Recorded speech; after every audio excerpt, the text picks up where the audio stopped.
Welcome to episode 17 of 100 Years of Marine Corps Tankers, a station dedicated to honoring the legacy of Marine tankers and remembering the stories of what made the community special, told through the words of those Marines that towed the line. And today's episode is going to be a fun one, as I am joined by Sergeant Major retired Conrad Potts. Sergeant Major Potts has over 38 years of military and federal service and continues to serve our nation as the base security manager for Marine Corps Logistics Base, Albany, Georgia. Sergeant Major Potts, welcome to 100 Years of Marine Corps Tankers. Thanks, JR. It's an honor and a privilege to be here and sharing with everybody else that's been out there doing these same interviews. Thank you. Absolutely. It's my honor. Let's take a moment and rewind the clock a little bit to May of 1982. What made you want to become a Marine? Well, JR, back in those days, money was tight. We didn't really have a lot of things going on there in Louisville. I didn't know what I was going to do. One day, the Army recruiter came up to me and said, what do you think about joining the Army? And I told him, I said, well, what do you offer me? He said, well, I'll offer you 3 hots and a cot, $60 a month, 3 hots and a cot. I said, okay. I said, I'll take it.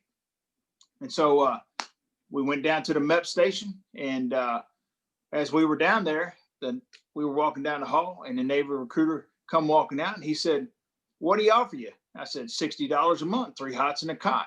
He said, well, I'll give you $65 a month, 3 hots and a cot. I said, man, I'll take it. And so we flipped back around, walking down the other way toward the hall again. And about that time, the Air Force recruiter walked out. And he said, what do you offer you? I said, $65 a month, 3 hots and a cot. He said, well, I'll give you $70 a month, 3 hots and a cot.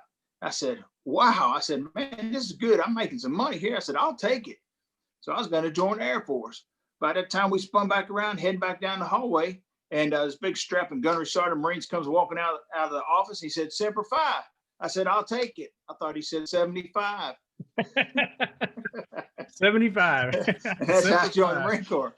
But in reality, one of my buddies, John Schmidt, he joined the Marine Corps when we were seniors in high school back in 1981. And there were 5 of us that all joined from the same school. We graduated high school together and went to boot camp together in 1982, May of 82. And we graduated in August of 82. Like I was saying earlier, some of my drill instructors, they were Vietnam veterans. It was quite I look back at it now, I didn't realize at the time, but they were some seasoned war veterans back then. And I know some of the people that you've had on here are, tankers, are the war veterans of today's modern age. And so as looking back and going over the history of all that, I thought, well, that's pretty amazing. So I graduated boot camp in August of 82 and went to Company A, Tank Battalion up there at Fort Knox, and joined the reserves. I just wanted to see what it was like, more than going on active duty at the time. And so I went there, and from 82 until December of 84, I was in the reserves. But during that time, I got some great lessons learned, some great information, tools to put in my toolbox. One of them was about shooting. And I was, on October 23rd, the day of the Beirut bombing, we were out on the pistol range that day. And, PFC Potts, he wasn't a very good shot with a pistol. And we go out there, and I had three bullet holes in the target. I had more mud spots on my target than I had bullet holes. And so I had this Vietnam veteran there, Staff Sergeant Felker. There were 2 of them. They were brothers. Both of them had been in Vietnam. And there's about 20 of us that unked on the pistol range that morning. And of course, everything's going on. They're telling us about the Beirut bombing. The barracks had just been bombed. And, you better learn how to shoot, or else you're going to go to combat and you're going to die. This might save your life someday. And so I was a test dummy. I volunteered to be a test dummy for Staff Sergeant Felker. And he taught me how to shoot the pistol. And so he had me turn around, and he said, I'm going to load a round in here. And he said, I'm going to see what you're doing wrong. I said, okay, Staff Sergeant. And so he had me turn around. He acted like he put a round in the chamber, but he didn't. It was empty. Slapped the magazine, cocked the pistol, 45, and told me to turn around and aim in at the target. Well, I was aiming in at the target. I was like all shaking everything, and I anticipated the round going off, and I pushed it down when the hammer fell. He smacked me in the back of the head. He said, what the hell was that? I said, oh no, Staff Sergeant. But anyway, I did it again the second time. You know, he said, all right, I'm really going to put around it. He said, you better not do that again. I was like, Roger that, Staff Sergeant. And so I'm aiming in, and I did the same thing. He smacked me, bam. He said, Potts, I done told you not bad. He said, look, I'm putting a round in this chamber. He said, I dare you to do it again. He did it. He said, I dare you to do it again. And so I aimed in. He said, slowly squeeze the trigger. You know, it should surprise you when it goes off. And so I slowly squeezed the trigger, and when it went off, I hit dead center. You know, and it was just amazing because I realized then and there what, like, the sight picture, sight alignment, the fundamentals of marksmanship: breathe, relax, aim, stop, squeeze, follow through. It applied there, and it applies to the rifle as well. But we had, you know, great people there in the reserve unit. My tank commander was Sergeant John Cornwell. I had my gunner was Corporal Kenny Knowles. Steve Johnson was the loader. I was the driver. And we just had a great crew. And you know, Sergeant Cornwell, God bless his soul, he passed away last year, you know, age of 74. But he was a guy that actually had come from the Navy and joined the Marine Reserves and wanted to be a tanker.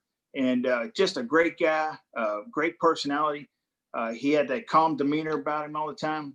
And so, you know, as time went on from 82 to 84, I just enjoyed being a tanker, being a Marine.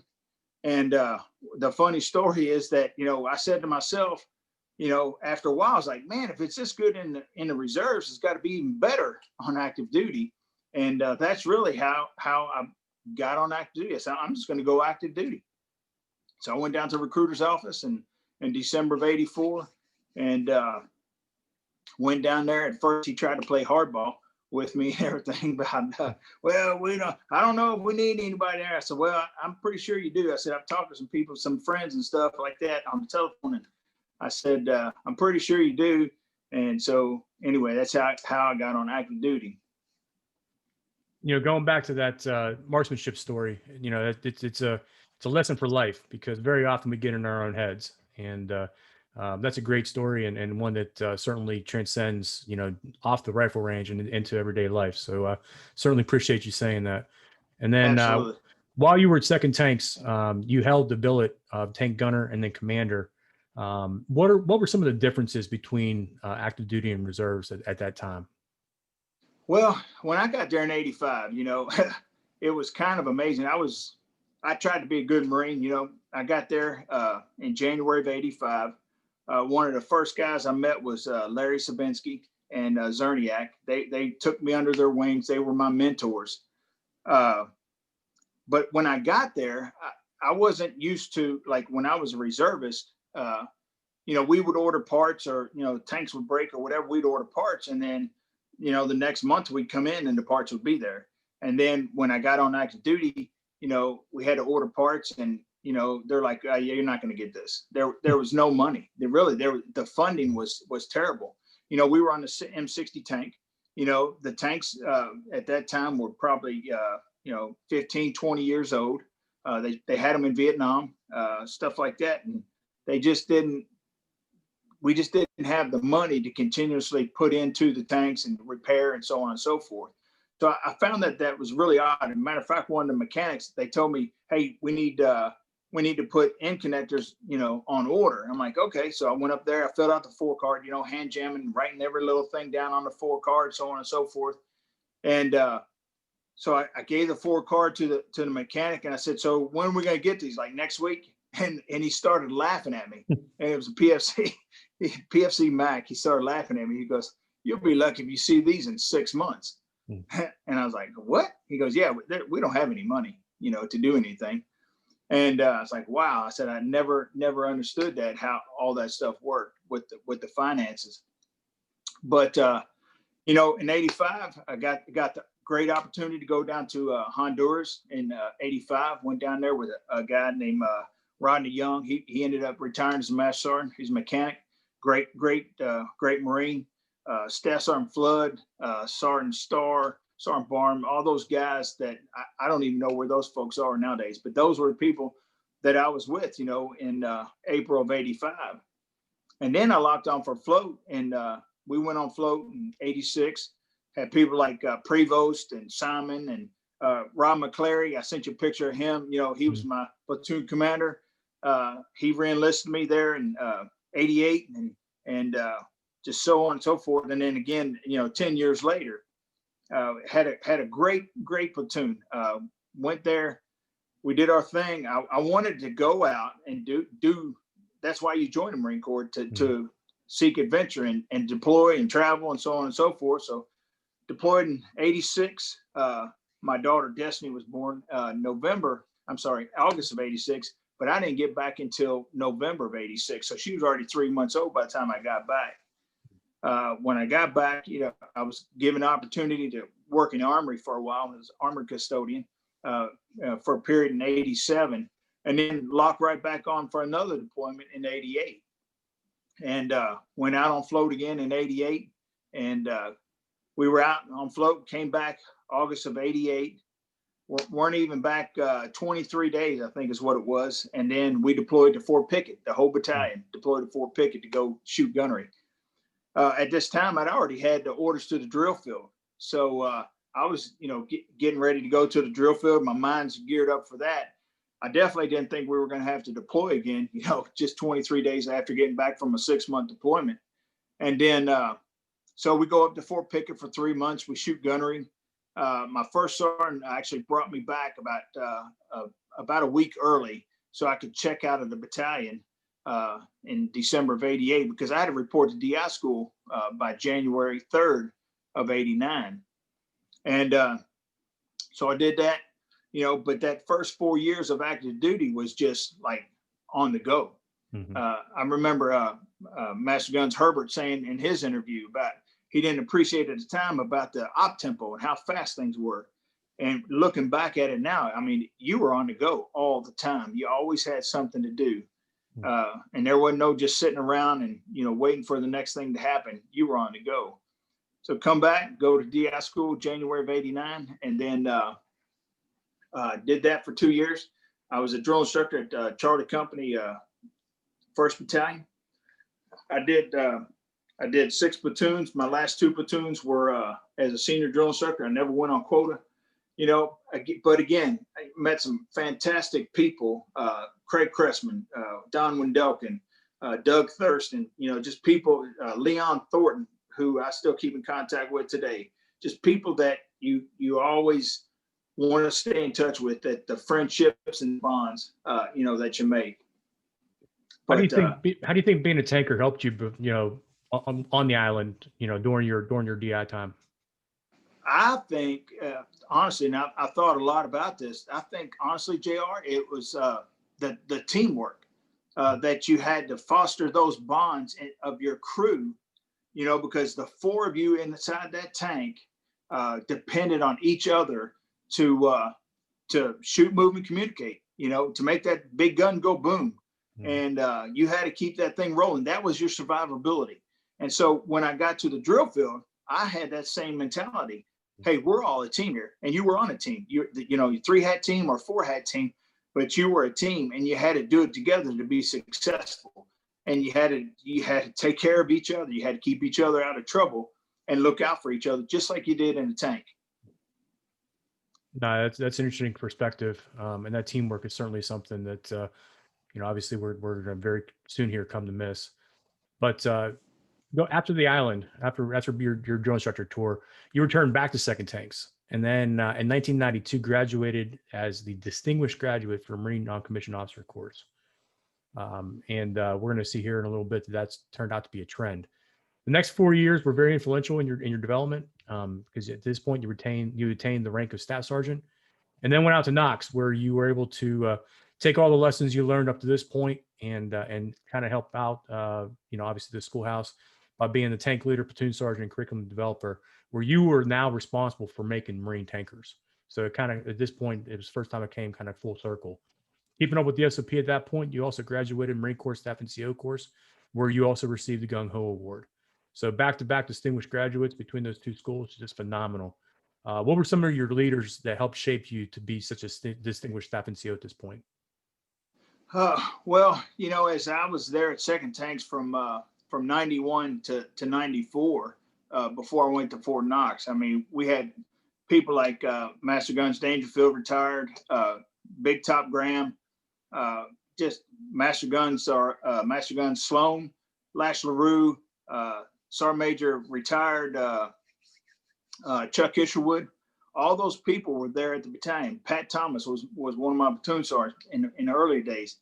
And those were the people that kept me focused and kept me going.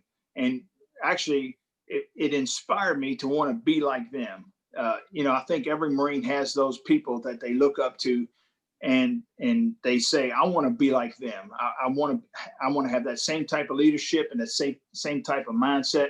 I want to be able to treat people like they treated me, and to be a good leader. And I think that's really what helped me. One, it was kind of crazy that I had to go to the NCO school in 92. I remember Staff Sergeant Jim Brown, he retired first sergeant, but him and the first sergeant literally got into an argument, a knockdown drag out inside the company office about me going to NCO school because I'd already been to DI school. Staff Sergeant Brown was arguing the fact that he doesn't need to go to NCO school. He's already graduated DI school. Mm-hmm. And but at the end of the day, the first sergeant said, we got a quota, and I went, and you're like, Roger that, ham sandwiches, baby, ham sandwiches. But things never change. it was good. And so Ray Mackey was one of the guys that I served with at NCO school, and he helped me write the op order, for my patrolling mission. And then I helped him with drill and, other things. And it was just like a team, just like our tank community. We had to work together to accomplish a mission, to get through to the end, to the end result, which was the goal. And so, and the same thing when I went up to Knox, when I went to career course in 96, it was the same thing. It was other people that I leveraged off of that made me successful, like my crew and the other Marines around me throughout my career made me successful or helped me be successful because of the teamwork mindset and attitude that we all had. One of the things that I did want to mention, backing up a little bit to 91, when I got back to Second Tanks, those guys had just come back from Desert Storm. I mean, they had just gotten back from, the war. I'm coming from the drill field, and that was a transition period because, here we are, this is the first time they've been to war since Vietnam. And a lot of guys, so they had this experience that I didn't have. Mm-hmm. And as I said earlier, I'm not the war hero like a lot of these guys that you've interviewed before. I hope that, and I pray that whatever I do say or whatever I share, that somebody, down the road could learn from or could use in some way, shape, or form besides the wartime experience like them guys had, because I don't have it. But anyway, 91, I get back to 2nd Tank Battalion, and we're transitioning from the M60 tank over to the M1A1 tank. Our company A, was the last company to do a M60 CAX out there in 91, which that's pretty historical looking back at it. And then, no kidding, we turned the tanks in the very next day. We started the M1A1 net training out there at 29 Palms. And I know a lot, Master Guns Ramirez, Rob Ramirez, God bless his soul. He was my tank commander instructor out there. And I remember because I'd spent, 10 years on the 60, and now the next day I'm on a brand new tank, a brand new platform. And I remember telling him about a week into this, and, we're studying this, all the terminology is different, GPS, GAS, all this stuff is different from the 60. And I told him, I said, Rob, honestly, I don't know if I'm going to be able to pass this. And Rob and his good old fashioned, oh, dog, what you talking about, man? You got this. It's a piece of cake, dog, And I was like, I don't know, man. I don't know if I'm going to do it. And, well, thank God I did. And you know how I did? I did it because my tank crew, they helped me, study. They helped me prepare. Rob helped me prepare and to study and to figure it out on the new tank, going from the 60 over to the M1. And I think that's the overriding theme of everything throughout a career is that it's the people.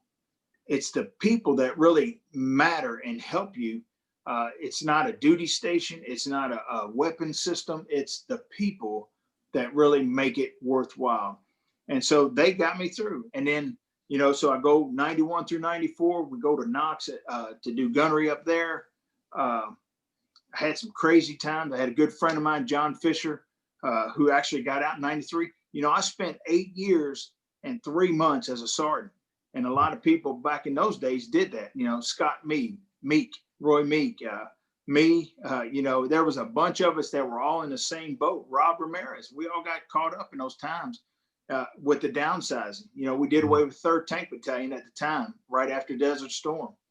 And so you go through those times and you sit there and wonder, wow, is this really going to work out? And I really contemplated in 93. I almost got out of the Marine Corps because at that time, I'd been a sergeant for 7 years, had been to the drill field. I was a senior drill instructor. I'm like, man, am I ever going to get promoted? I've done everything I can. And then, I said, well, my landlord there in North Carolina, great guy, Reuben Rochelle, he said, Conrad, he said, if you can stay in and the Marine Corps will allow you to stay in, he said, you're a good Marine. He said, stay in. Mm-hmm. He said, it'll all work out.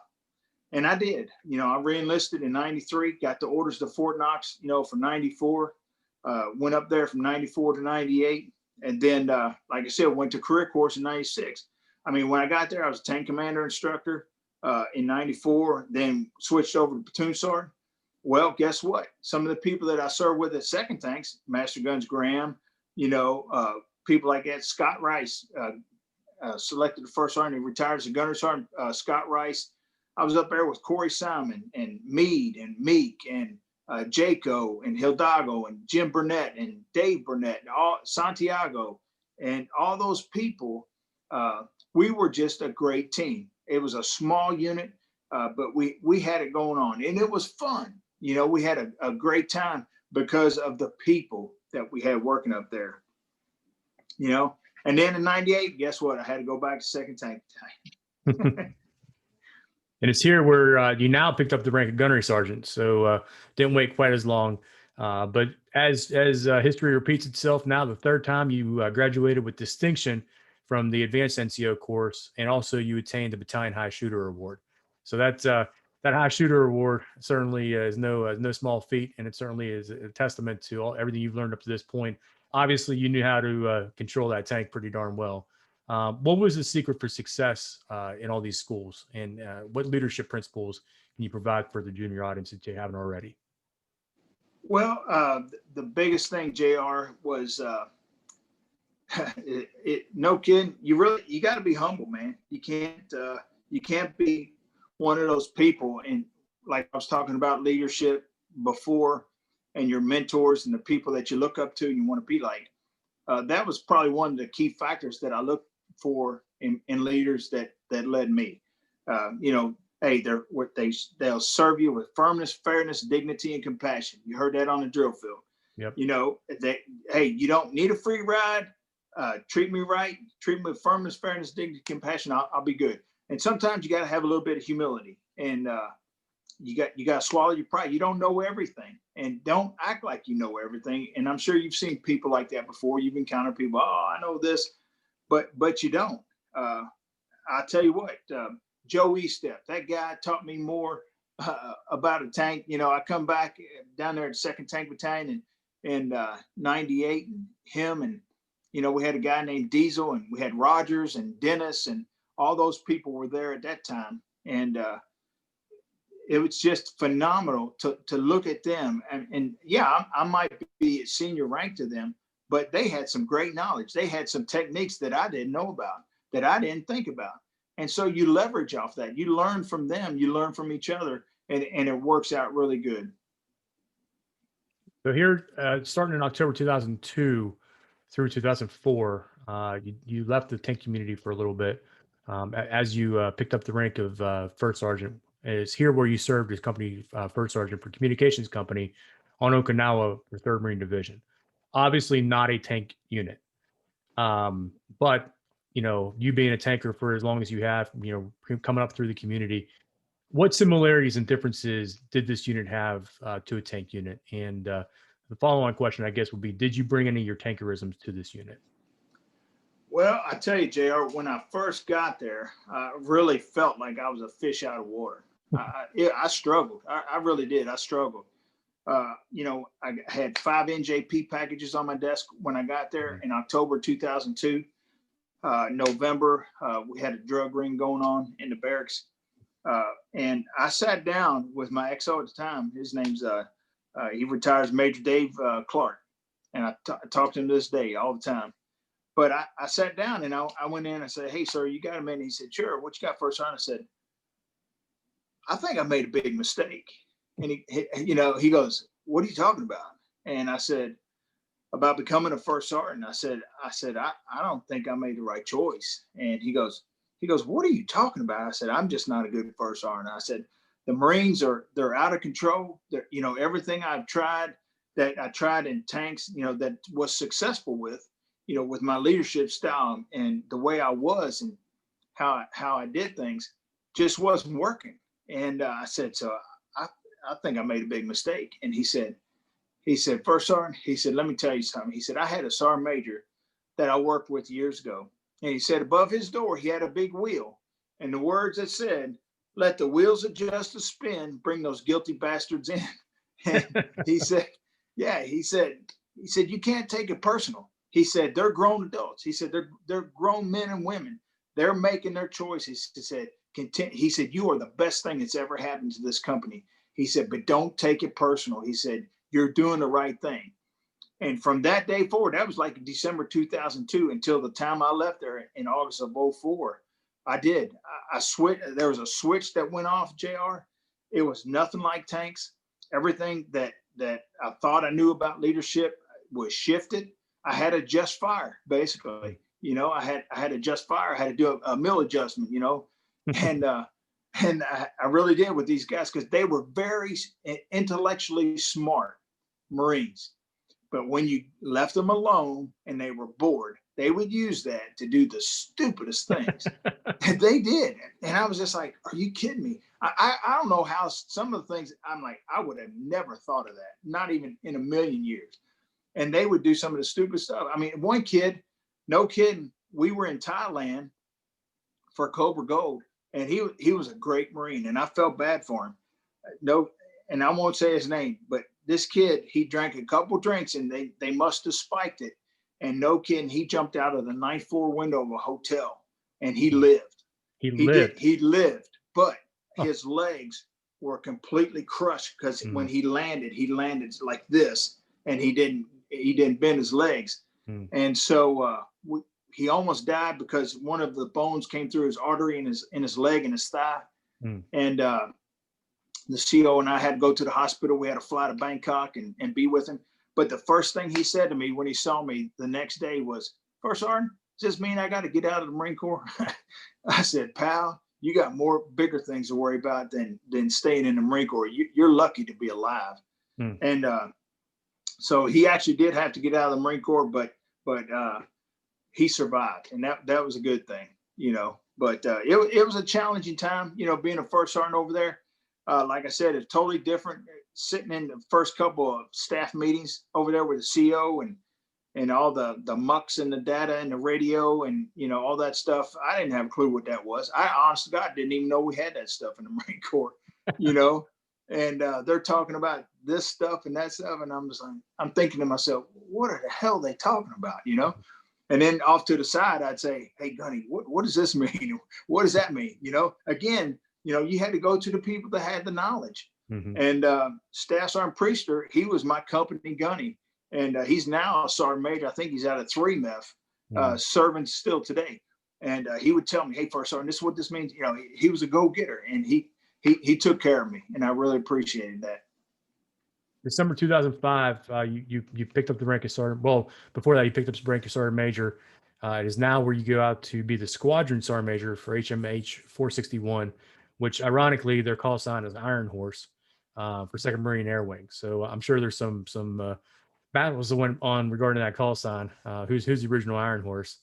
And then you went out to be the sergeant major for 1st Tank Battalion. This is where our paths cross. And as you were speaking, sergeant major, I was looking behind you on the wall there, and I see your posters from all 3 of the battalions. So it's interesting that you covered pretty much that whole wall in your time, but now you're going back to tanks. So what was it like going back to tanks as a sergeant major? And over the time you left, did the community change much? Yes, yeah, it did change because from the time that I left in '02, of course, we went into Operation Iraqi Freedom and Enduring Freedom. And so now you've got a plethora of Marines that have combat experience. When I went to DI school, JR, this is no joke, I had 2 ribbons. I had a Sea Service Deployment ribbon with 1 star and a Good Conduct Medal. But that Sea Service Deployment ribbon back in those days meant a lot. That was almost like your combat action ribbon back in those days. But then when you come back into the community from going out in 2002, and here we are 2008, and it's like, wow, every one of these Marines have combat action ribbons. Every one of these Marines, some of the Marines have Purple Hearts. Some of them have Bronze Stars. Some of them have, Navy achievement medals or Navy comms with V, for valor. And you're like, wow, these guys have really been out there, mixing it up with the enemy. They really got to experience firsthand what it was really like to be a tanker, to shoot, move, and communicate, to be on the front lines, to survive IEDs and explosions. The Iron Horse from before, when I was at 461, those guys, I understood that community, and I did better with that community because they were maintenance intensive as well, with the 53 helicopter. I didn't go to combat with them. They had detachments going to Djibouti and on the Muse, but I understood them. I had a good friend of mine, Mark Braswell, when I got orders over there. He was a former 53 guy.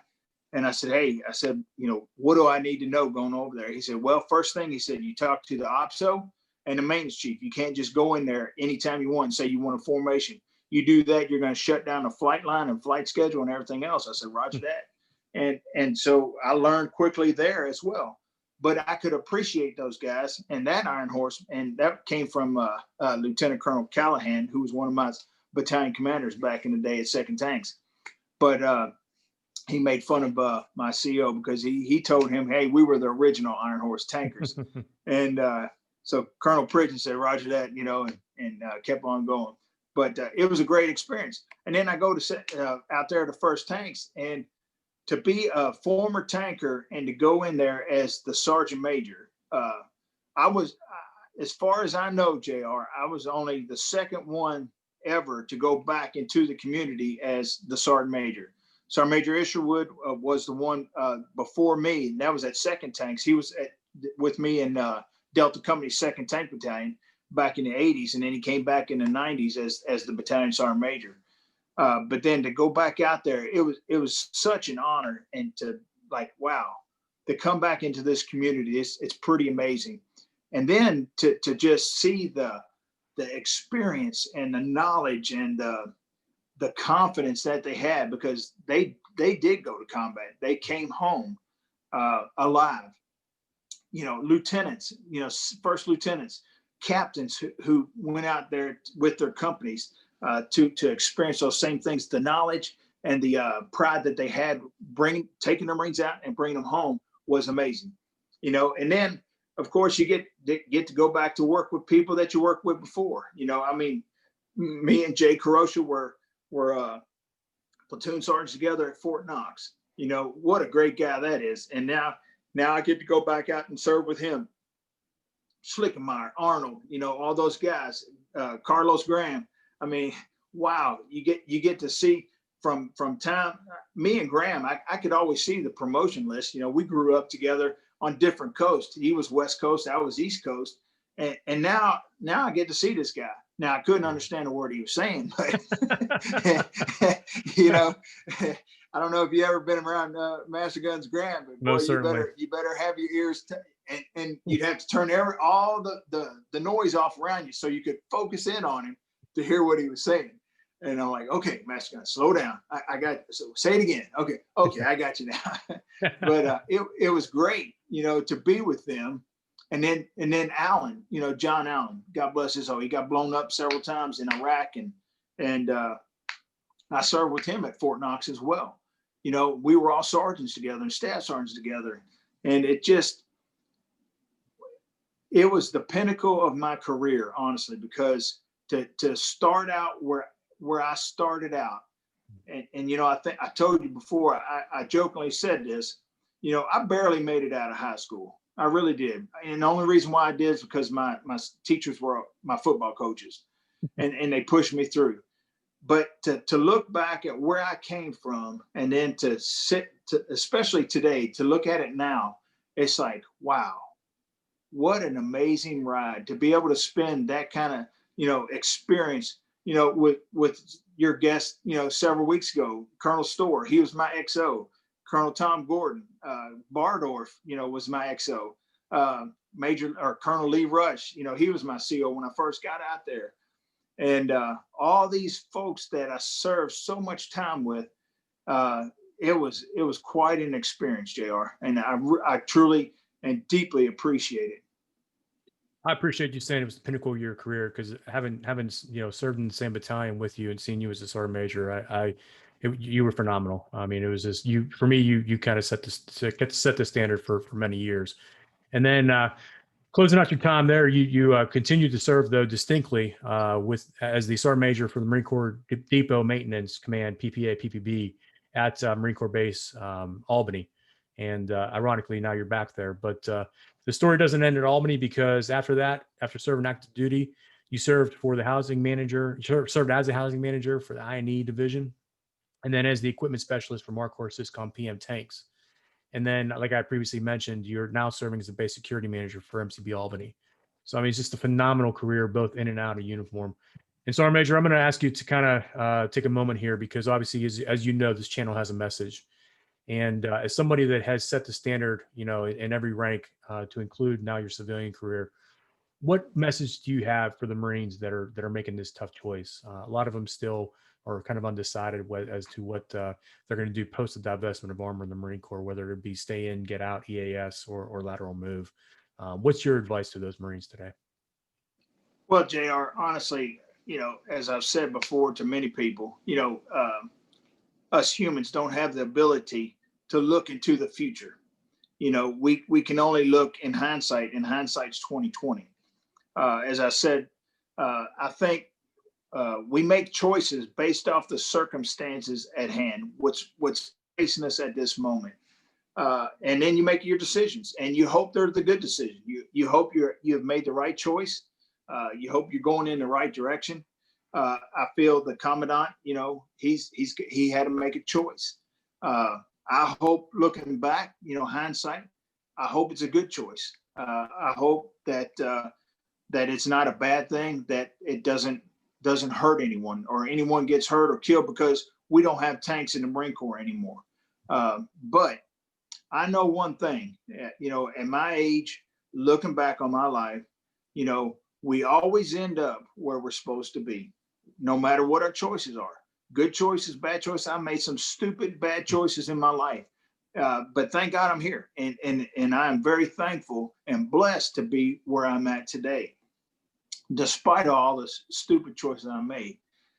But just like the warfighting MCI said many years ago that I did, it said, whatever choice you make, do it boldly. There's no wrong choice. Whatever decision you make, whatever you put in your op order, however you're going to do it, however you choose for your life, do it boldly. Guess what? You might fail, but you didn't fail to try. Pick yourself up, keep on going, and you'll end up where you're supposed to be. But don't ever give up. Don't quit, nor give up. Just like Senior Drill Instructor said years ago, when you're sitting on that floor, in the squad bay, above all else, you must never quit or give up, for we offer you the challenge and the right to become a United States Marine. And I think that's what they need to take with them. Whatever you choose to do it boldly, do it willingly, do it with a grateful heart. And if you fail, oh well, go in another direction. You'll be all right. Such an awesome message. Thank you for providing that. I mean, that's exactly what we need right now. As always, you're still the Sergeant Major, still putting down that knowledge, and I certainly appreciate it. I appreciate you, Sergeant Major. I appreciate the time you made to come on here. I know that it's been a long time coming, and thank you for making this time. And I'm also going to thank the viewers, those that have subscribed. Thank you so much. If you have not already subscribed, please do so. It is through the subscriptions that we gain momentum and keep this channel alive and going. And with that, Sergeant Major, I thank you so much. Hey, JR, I really like to thank you again for taking on this arduous task of just trying to put all this together. It means a lot to me. I know it means a lot to the community, everybody that's watching and seeing the videos. You're a great man. I appreciate you. I appreciate your career, what you've done in the Marine Corps. And I hope I didn't do anything to offend you back then in the days when I was a sergeant major. Not at all. Not in the slightest. Never. But truthfully, I thank you for your time, because it takes time and effort. And I know you've got a life of your own and your family, but I truly appreciate you, and what an awesome job you're doing. Thank you so much. I truly appreciate that. Thank you so much. And with that, Sergeant Major, we're going to sign off. Semper Fi. Hoorah. Semper Fi. Hoorah.